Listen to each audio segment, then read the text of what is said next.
po, welcome po sa Panlasang Ilocano. At ngayon po maggagawa naman po tayo ng laing. At ito po ang ating mga gagamitin. Dilis, sili, sibuyas, at bawang at luya,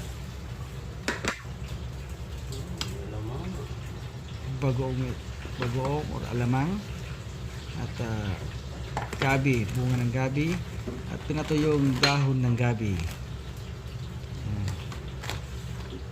At syempre coconut milk or gata. Umpisa na po natin. Lagyan po natin ng mantika ang ating kaserola at antayin po natin siyang uminit.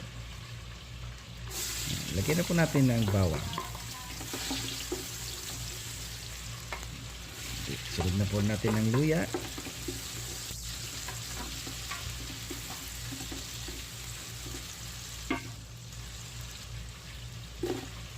At ang sibuyas.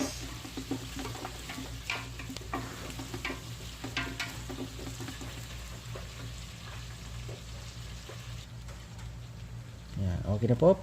At pwede na po din po nating ilagay ang dilis. Itong dilis na po to hinugasan ko. At sa gayon matanggal po ang kanyang amoy. Para hindi po siya mahalo sa ating laing. Simpleng laing lang po lamang ito.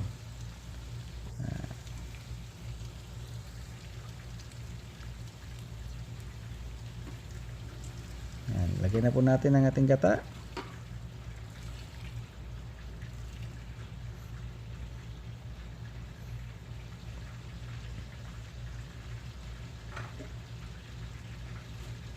At ang bagong alamang.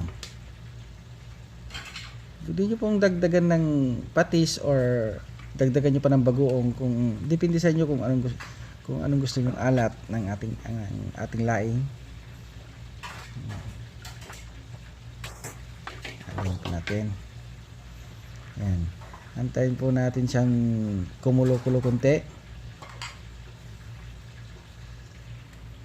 Yan, kumukulo na po. Pwede na po natin ilagay ang ating gabi.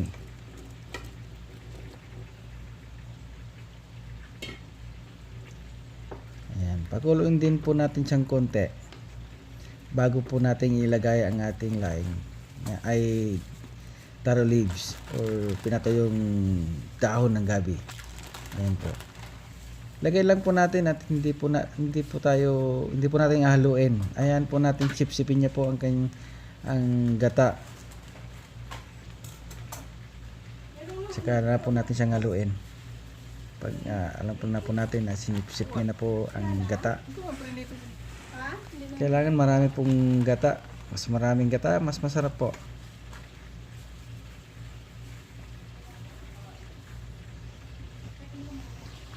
Ayan. Ayan, sinipsip niya na po ang gata at pwede na po natin siyang haluin. Sige na pantay, para maging pantay ang pagkaluto ng ating dahon. Haluin po natin.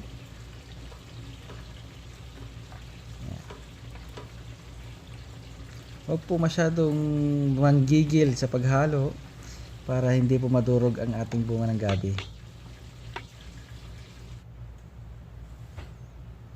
Ayan.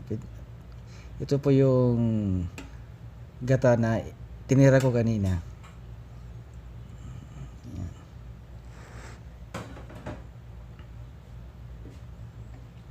At antayin po natin, iluto po natin siyang konti, mga ilang minuto pa po. Napakasimple po ang ating pagluluto ng ating laing. Sana masundan nyo po ang pagluluto nito. Ayan. Okay na po ang ating laing, luto na po. Ayan. At kung nagustuhan nyo po ang video na to, pa-subscribe na lang po. At para sa gayon na updated po kayo sa mga putahe ko pang lulutuin. Salamat po. God bless everyone.